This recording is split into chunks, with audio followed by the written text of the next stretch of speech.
Welcome to another video, guys. Today we're going to be talking about a super important champion a lot of you are actually going to be getting or just got, which is none other than Gnut. Gnut is one of the most important PvE champions you could be unlocking on your account because he gives you so much extra potential on so many different areas of the game, it's not even funny. So in this video I'm going to give you a quick guide about it, talk about what you should be doing with his gear, masteries, blessings, and anything in between, so you guys have a better idea of how you could be getting the most out of this bad boy. So I hope you find the video helpful, and if you do, a like and subscribe would be awesome. And don't forget you can check me out live on stream each Tuesday and Thursday, where I do my best to give you guys free account takeovers so you can enjoy Raid even more. If you want to support the channel for free, you can do so by downloading the game through my premium download link, and that's gonna give you 4 amazing champions in your first week, and you're also gonna have 48 hours to use the promo code section for an extra amazing legendary champion, and you definitely have plenty to be choosing from. But now, let's get into the guide.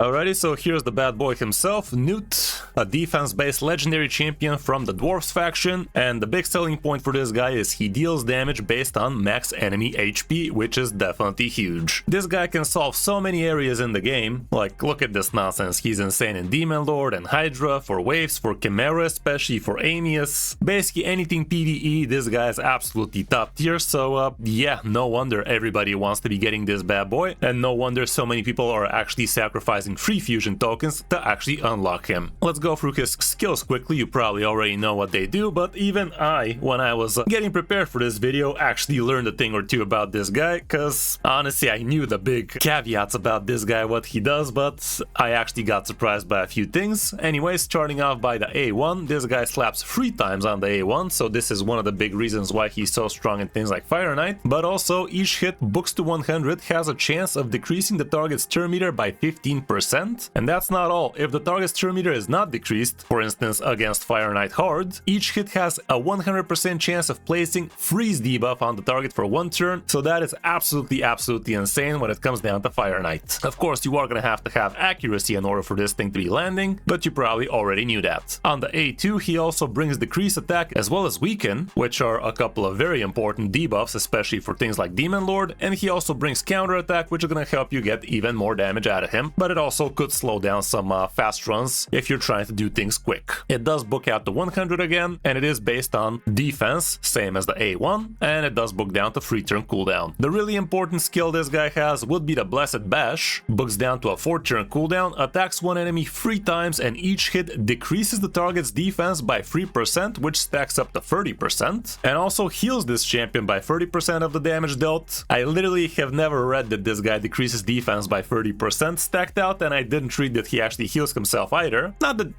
the healing is that important, but definitely not the worst. And like I said, damage is based on defense as well as enemy max HP. It's kind of sucky that this thing is a 4 turn cooldown instead of a 3, but it's already absolutely broken as is, so we really couldn't be asking for more. But yeah, this is where the really big damage is going to be coming down from Gnut, and this is where a lot of the caveats when building this guy are going to be coming into play, because a lot of areas in the game actually have capped enemy max HP damage to 10% per hit, and if you're already reaching that, well, it's gonna be used as bringing even more increased defense, even more increased crit damage, and even more ignore defense if you're already hitting it. Gnut also has a passive. When counter-attacking, he actually deals 100% of damage instead of only 75, and again, I've never read this passive before, so I'm as surprised as you are, potentially. He also has increased 80 accuracy in all dungeons, so that is gonna help him out if you're having a hard time getting the accuracy across, but for the most part, if you bring the right team next to him, he's not gonna need much more than 300 accuracy anyway for most places in the game. Also, did you guys know this guy actually has a champion skin for him? This is the one for Fire Knight, and I actually unlocked it quite a few years ago. Literally before I had Gnut, I unlocked this skin from a Fire Knight tournament a long time ago. Looks kind of cool, but to be fair, the main one also looks pretty great. Anyway, let's move down to builds. Starting off with the gear, you definitely have tons and tons of different options of actually choosing what kind of gear to bring for this guy, but like I told you, the A3 is gonna be the most important part of the build, and since it is dealing damage based on enemy max HP, this means that the crit rate and the crit damage need to get sorted out first. The defense would be increasing your damage from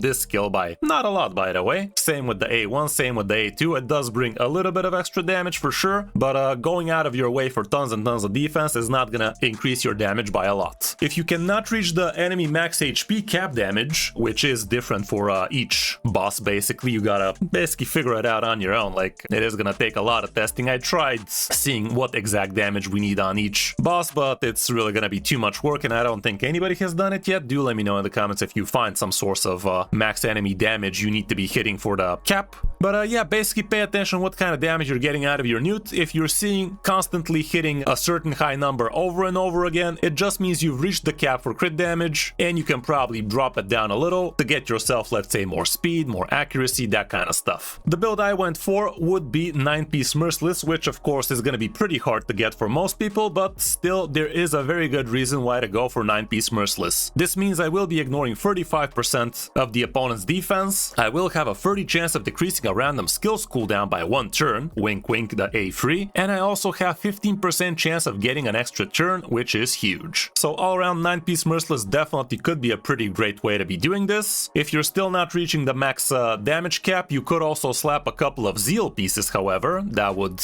be the usual way how you get the most damage out of most damage dealers. Getting yourself a couple of Zeal pieces is gonna give you 20% crit damage, as well as up to 12% extra damage just by a couple of Zeal pieces, which is definitely no joke. But for a champion like Gnut, I don't think you need to be building him that way. I'd say this would be a better build for somebody that's not based on enemy max HP. A much more reasonable build for Gnut, however, which most people should have access to, would be to build him in a 4-piece Relentless, which is going to be giving you 18% chance to get an extra turn, which is going to get you closer to your A3 over and over again, which definitely is going to help you against longer battles, against things like Clan Boss, Hydra, Chimera, that kind of stuff. For things like dungeon farming, getting yourself extra turns is actually going to slow you down for the most part, because a lot of the time you're just going to be slapping people once with the A3, somebody resets him and he slaps another time and the enemy is dead. But for longer fights, definitely going for Relentless would be the way to go, so you can really get yourself a lot of extra turns, which is gonna help big time. You could also, again, actually, while having yourself 4-piece Relentless, get yourself 4-piece Merciless as well, even though, let's face it, getting yourself 3 Merciless accessories or even 2 is not the easiest thing in the world, that's for sure. But if you can afford it, getting yourself a 4-piece Relentless for the 18% chance extra turn and 4-piece Merciless for the 30% chance decrease a random skills cooldown is gonna get you your A3 over and over again a lot quicker. Another thing you could be doing instead of Relentless is you could be building him in 4-piece Reflex set at the top, which is gonna be, again, doing kind of the same deal like Merciless does, but a little bit better. You're gonna have a 40% chance to reduce a random skills cooldown, which is actually 10% more than the 4-piece of Merciless, but you could actually stack both of these and have yourself 70% chance of decreasing a random skills cooldown by 1 turn when dealing damage, by the way. This is important. Merciless only works when dealing damage, whereas Reflex works basically always. Of course, you could just build him as a classic nuker with 4-piece Lethal, 4-piece Savage, and supplement it with a couple of pieces of Cruel, for instance, so you can get yourself even more ignore defense. The 15% attack is absolutely useless, but the 5% of enemy defense ignored is definitely worth if you can't reach cap damage. Or again, you could just slap with a couple of Zeal pieces if you're going for a 4-piece set. When it comes down to the stats you're looking for on Gnut, for the glove, for the most part, you are going to be looking for crit damage as the main stat, and as for substats, you're going to want things like speed, crit rate, defense percent, and accuracy. Those would be the 4 most important substats you want on most of your pieces, so definitely try to get them. Attack, like I said, is absolutely useless, but as you see, this glove is absolutely beautiful, very quick, a lot of crit damage and a lot of crit rate, and even a lot of accuracy. When it comes down to the chest, you can definitely swap the chest for actually accuracy here, guys, because accuracy is very important, both for turn meter reduction, for freezing, as well as for landing the weaken and decrease attack. So accuracy is indeed very important for Gnut, and it really comes down to what type of content you're bringing him. Like if you're just trying to clear basic bitch dungeons, you're not gonna need more than 250 accuracy for anything, but also if you're trying to actually beat Fire Knight hard stage 10, you are gonna need close to 350 accuracy, so definitely bring that if you want to be turn meter reducing the Fire Knight, which of course you are. Like that's the whole point of Gnut there. Aside from him dealing tons of damage, he also needs to be controlling the turn meter of the boss with a lot of allied attacks and such. If you want to be bringing him in things like Chimera, however, doesn't matter the rotation. If you're bringing him for Ultra Nightmare, you are gonna need a lot of accuracy if you want to be bringing that decrease attack and the weaken, because the Chimera has over 400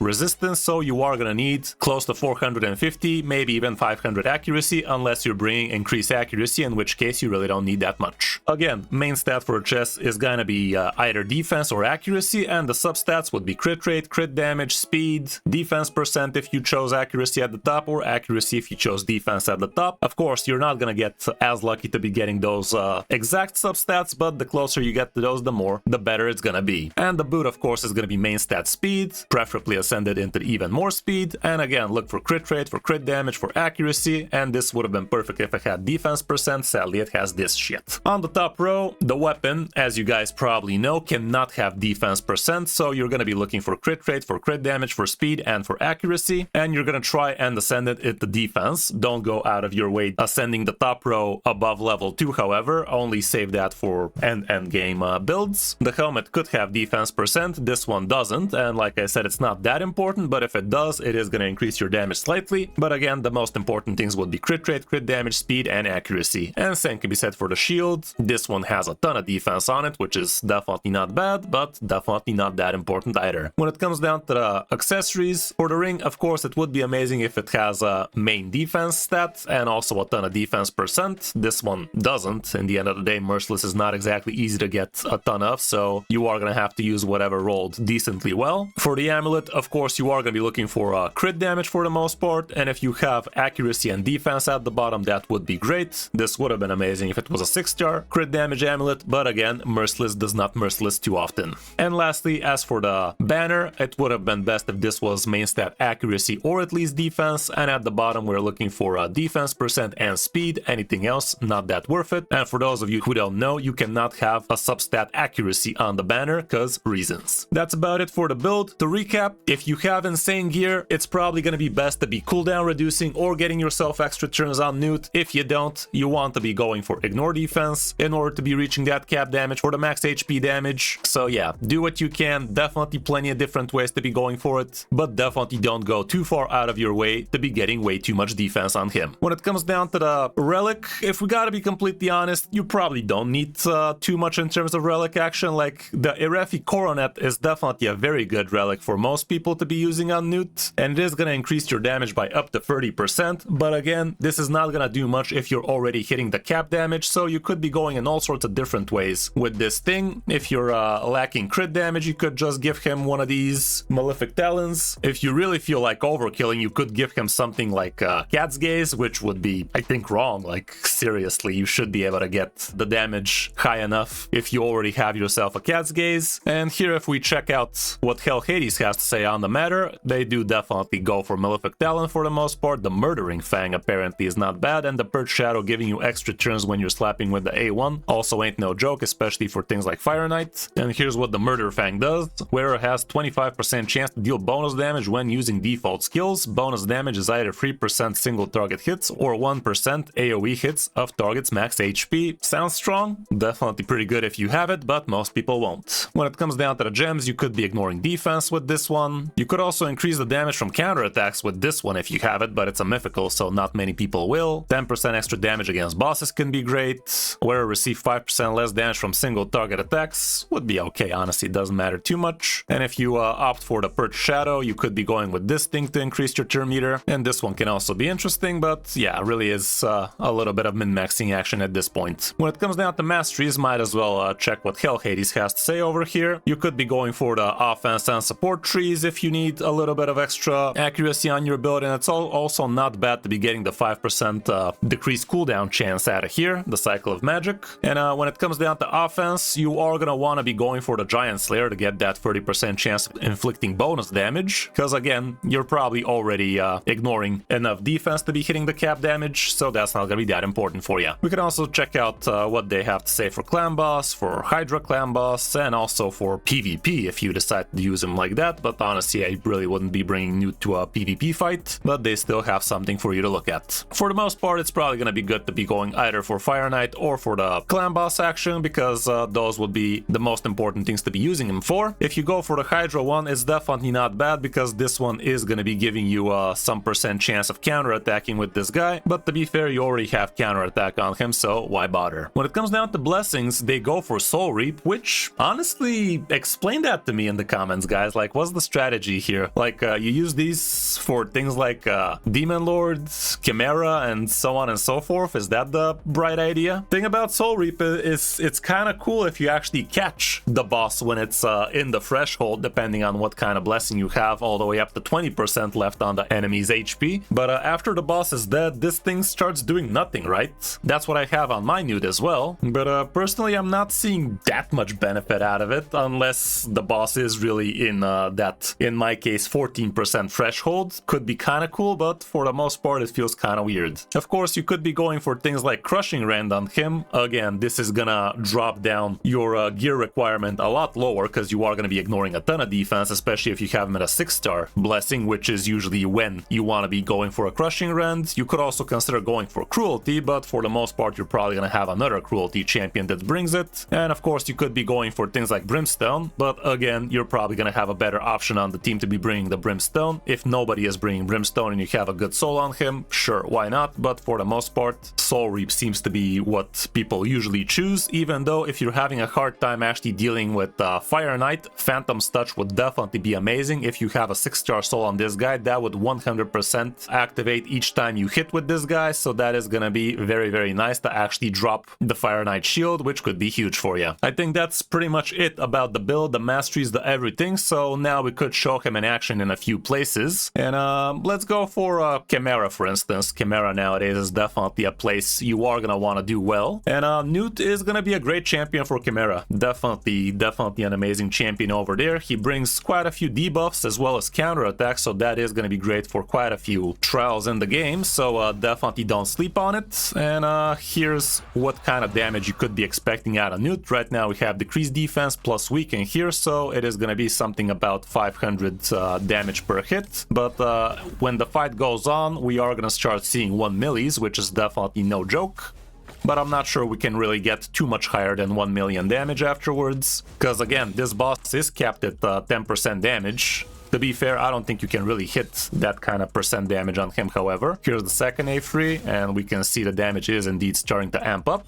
And we can basically keep on rinsing and repeating until we can reset Gnut's attack again with Lammasu, which happens quite a lot because I have a pretty good build on her. But yeah, let's see what kind of damage we're gonna start seeing in a few turns.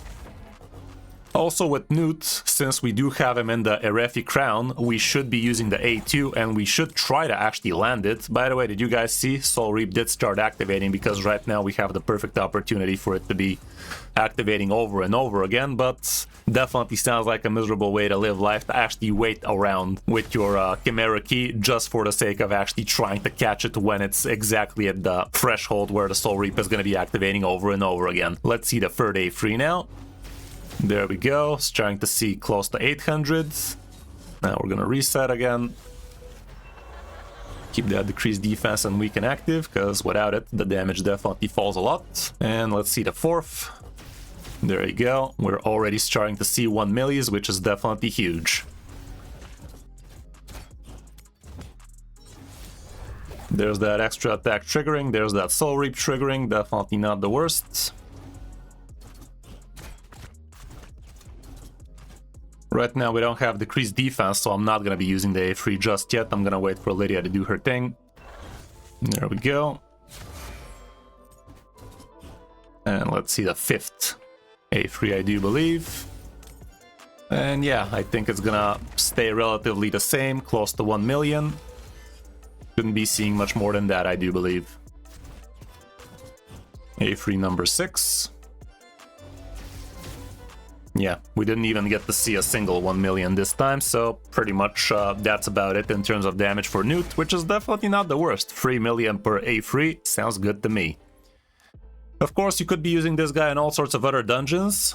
For instance, let's see what we can expect out of him in things like Spider. If you are still farming yourself stage 20 Spider, you are going to get yourself quite a lot of benefits because of him. And the main reason behind that is here we actually do not have the 10% cap on the damage from enemy max HP, so look what happens. Actually, stupid Lydia did not land her decreased defense, or more like the stupid game gave us the 3% bad outcome, but still, look at what kind of damage he's dealing. Definitely a lot more than 10%, I can tell you that much. But let me do this one more time for you guys, so you actually get to see what kind of results you could be expecting out of a well-built Gnut very, very soon. We are turn meter decreasing as well, which is actually kind of huge. So if bosses allow you to do something like that, that would be pretty awesome. Wow, 4.4 million damage right there. But here, let me show you what kind of results you could be expecting out of your Gnut on things like stage 20 dungeons. Both debuffs landed, and look at this nonsense. Boom. 9 seconds, by the way. 9 seconds, by the way. Kinda insane. And you could be doing this with a lot less gear, by the way. Like, it could be a lot less gear intensive for you for that type of damage. And another thing you could be doing with him would be to actually duo farm things like Sand Devil 25, guys. Sand Devil 25, stage 25. A very good place to be auto farming, and here's how it's gonna look like. He's actually very quick here, so he even opens up with his A3, but yeah, Aniri is gonna keep on reviving him. She's gonna keep on resetting his cooldown on the A3, and he's just gonna keep on slapping nice and quick. Another thing you could be doing to actually increase the speed of this run would be to actually do yourself a team preset and forbid Gnut from using his A2, because right now these counter attacks, ain't nobody got time for that. They're super slow and they're basically wasting time. Man, another thing you could be doing is not build him in Relentless or decrease cooldown or anything like that in here, because again, Relentless is gonna slow down the run. All you want is for the big hit from the Sand Devil to kill Gnut, and after that he just does the big boy slap. And yeah, he should be gone in under 1 minute, as you see. And another thing you should be thinking about when fighting Sand Devil with Gnut is if Gnut uses his A1 during the Sand Devil's sleep form, he can actually break the tune with Aniri if he has high accuracy or if the 3% rule happens. That might actually be a problem for you, but all you gotta do is just slow down Gnut enough for him not to be taking a second turn, or just remove Relentless out of him so he's not getting an extra turn. Like, if for some reason your Gnut farm gets fucky, it's probably because Gnut turn meter decreased with A1, and for that to not happen is you just gotta slow him down and remove any extra turns from him, and that should be fixing it for you. You're also gonna probably be using Gnut in things like Clan Boss. He is gonna be very, very good over there. And here is a team that's gonna just reset his A3 over and over again, just so we can show what kind of damage you can be seeing out of him.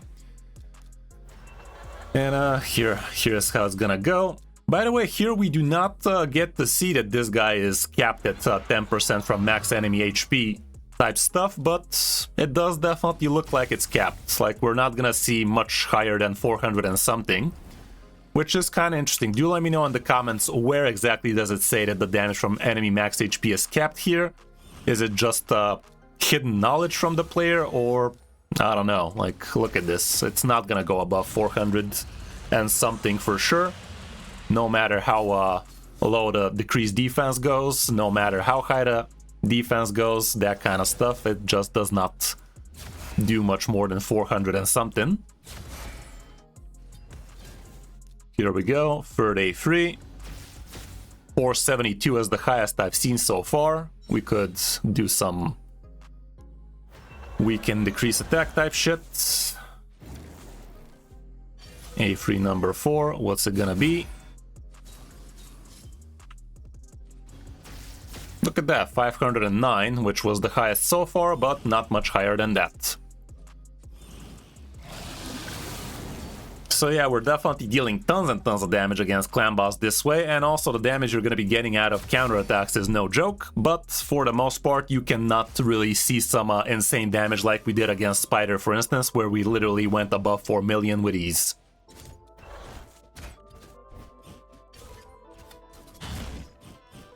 And let's just do one last A3 and move on with our lives. Here we have it, again under 500, so it is what it is. For those of you who don't know, you could actually save yourself your Clan Boss key by just literally Alt F4ing that is not gonna eat it up for you. So yeah, just a little bonus tip for you there. This is what it's gonna look like when you come back to the game. Previous battle wasn't finished, but your clan key is still gonna be there for the Demon Lords. And just a few more tips before we're out of here. As you guys saw, against Spider, there's no 10% enemy max HP cap on stage 20, but on stage 21, it starts giving you that cap, as well as on Hordes. Like, it literally starts having this passive. Almighty Strength. Damage from skills that scale based on enemy max HP cannot exceed 10% of the boss max HP when attacking the boss. So yeah, you definitely have quite a few things to be thinking about if you really want to be min-maxing with Gnut. If you're just trying to build him right for most places, however, the builds I talked about definitely should be getting you there. So yeah, guys, I think that's gonna be it for this guide. Definitely went a little bit too much into detail here, and the guide turned out quite a lot longer than I want it to be, but still, if you want to be hearing a lot about champions, I guess it's not the worst thing in the world to be doing so. Do let me know in the comments if you guys want another champion guide, and I might actually do that for you. And yeah, drop a like and subscribe to the channel if you enjoyed the guide, and don't forget to check me out live on stream each Tuesday and Thursday for free account takeovers. If you want to support the channel for free, you can do so by downloading Raid through my premium download link and starting the game the right way. Thanks for watching, guys. I'm Kris05, and I'll see you in my next video or stream.